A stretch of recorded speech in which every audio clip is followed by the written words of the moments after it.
Actually, matagal naman na kasing issue yung transparency dyan. Although madaming due process yung nangyayari, hindi pa rin siya transparent sa taong bayan. Sir, patungkol sa issue kasi no, ng ating national budget, kung saan nga issue ngayon yung 142 billion insertion ni Cheese at marami ang nagdududa sa ating paggasta sa kaban ng bayan.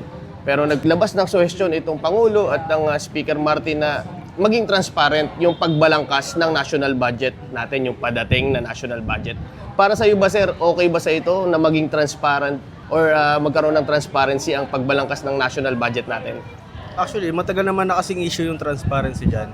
Kasi although yung pagtupad ng budget from President to House of Representatives to Senators, although madaming due process yung nangyayari, hindi pa rin siya transparent sa taong bayan, which is we are in a democratic country. So dapat tayo din, meron tayong say kung paano ginagawa yung batas. So yung transparency, ito yung parang first move siguro, which is better nga talaga sa previous kasi nga ngayon nakikita na natin kung saan talaga napupunta yung mga budgets na So mas maganda ilabas nila sa media or magkaroon ng website, no, para mailatag at makita ng mga tao yung kung saan napupunta yung pondo ng ating bayan.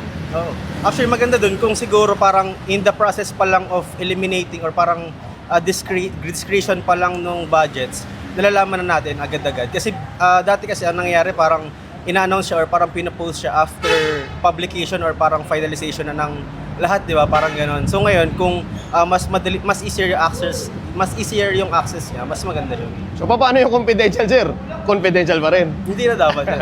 So yung mga pork barrel para sa'yo dapat. Oo, out na talaga yun. So thank you, sir. Maraming salamat po. Thank you.